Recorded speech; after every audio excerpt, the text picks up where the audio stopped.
My essay will discuss the emotional effects caused by type 1 diabetes and those that can only understand what it's like to suffer from said effects by experiencing them firsthand, and the various platforms in which that is communicated amongst a community of thousands.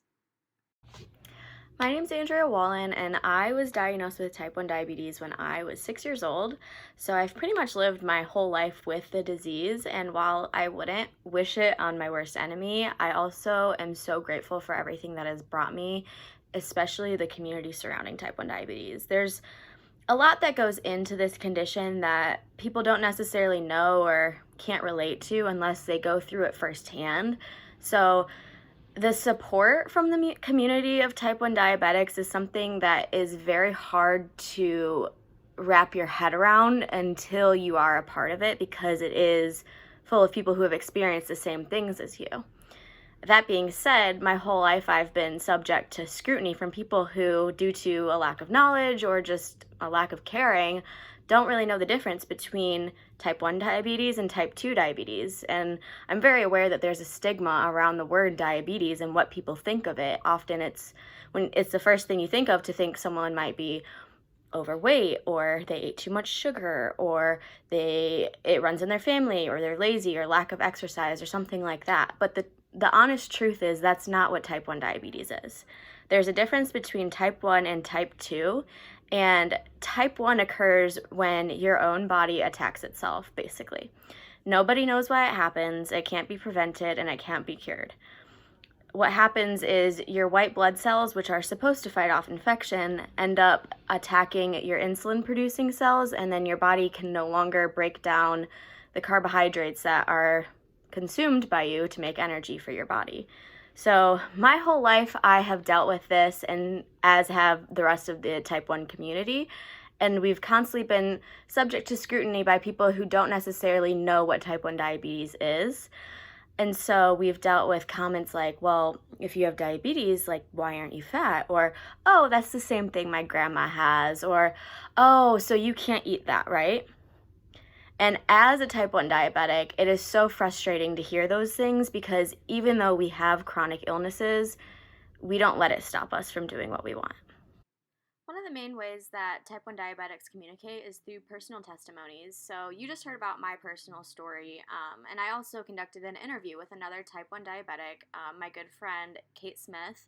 She has had type 1 diabetes since she was 11 years old, and her whole entire life she's noticed the same things that I've noticed, scrutiny from outside people who don't know much about type 1 diabetes, and how she has dealt with that has been a huge part of her personal growth and how she's kind of come to terms with her disease. And she also mentioned that she wouldn't be the person who she is without support from people who are just like her. Mental health plays a huge role in type 1 diabetes.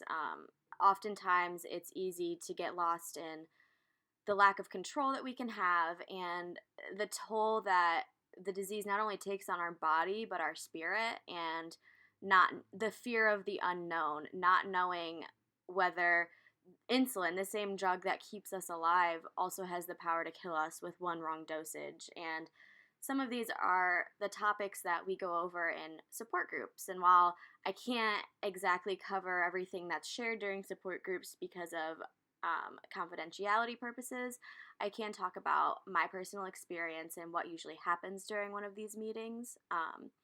So typically, we all sit down during a support group and we share our personal stories, just like I did at the beginning of this presentation. And then we just address things that have been going on that are concerning for us and that we would just like to have, an outside opinion about.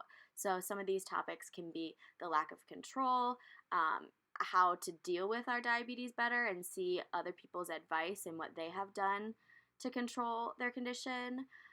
Another one of these things is dealing with rude people and how it's not always understood our condition unless people are completely educated, and that's not the easiest thing to do when you're in certain social situations. Another big topic is the fear of not being able to take care of yourself and having to rely on others who don't necessarily know how to help you.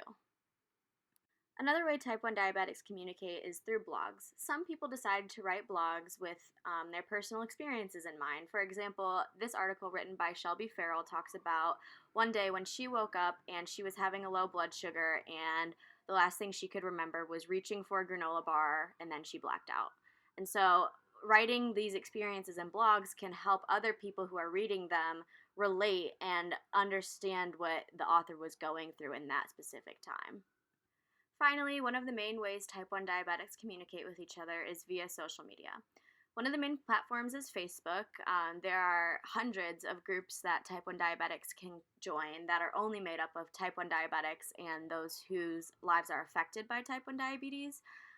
Facebook is one of these main platforms because people can go to their groups and they can write about their experiences or write a question, as you see in these posts, and they'll get responses and they'll get almost immediate interaction from other people who have experienced similar things. And following that up is another platform, Instagram. Instagram is almost very similar to blogs where people have much more interaction with their followers and they can post stories and get immediate feedback on polls that have to do with type 1 diabetes, and they just really get a good following of people that relate to their stories or can be inspired by their stories and get help. And Instagram is a really great way that people are able to help others that are just like them.